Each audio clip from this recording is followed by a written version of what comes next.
Start. हाय, मी Babli Rakesh Bhavsar, हृदयस्पर्श hospital doctor Sonal काळे यांच्यासोबत माझा जो प्रवास 9 महिन्यांचा प्रवास आहे झालेला तो एकदम म्हणजे असं मॅडमांनी खूप काळजी घेऊन माझी ट्रीटमेंट घेतली, सगळं व्यवस्थित केलंय आणि म्हणजे आवश्यक ज्या गोष्टी आहेत त्या शेअर केल्या, सांगितल्या. आणि 23/5/24 या तारखेला माझी डिलिव्हरी झाली, मुलगा झाला. माझी पहिली डिलिव्हरी पण इथेच झाली आहे. माझा मुलगा आता तो 5 वर्षाचा आहे. सगळं व्यवस्थित आहे त्या मुलाचं. आणि ही डिलिव्हरी, दुसरी डिलिव्हरी पण मॅडमांच्याच हॉस्पिटलला झाली. छान काळजी घेतात मॅडमचा स्टाफ.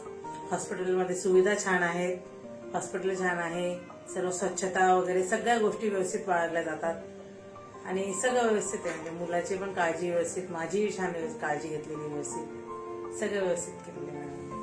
नमस्कार, मी राकेश भावसार. हृदयस्पर्श हॉस्पिटलमध्ये ज्यावेळेस आम्ही इथं आलो त्यावेळेस मॅडमांनी अगदी म्हणजे आम्ही फॅमिलियर असताना फॅमिलियर ज्यावेळेस आपण वागणूक देतो त्या पद्धतीने मॅडमने वागणूक दिली आणि प्रत्येक वेळोवेळी व्हिजिट करताना ज्या योग्य गोष्टी आहेत की बाळाची काळजी कशी घ्यायची किंवा प्रत्येक वेळेस कुठल्या पॉईंट्सला आपण इथं आलो पाहिजे किंवा वेळोवेळी मदरची काळजी घेताना काय गोष्टी पाळल्या गेल्या पाहिजे या सर्व गोष्टी आम्हाला सांगितल्या. आमची जी आहे प्रेग्नन्सी मिसेसची ती योग्य पद्धतीत आणि बाळ एकदम सुखरूप हातात दिलं आमच्या. खूप खूप धन्यवाद मॅडम.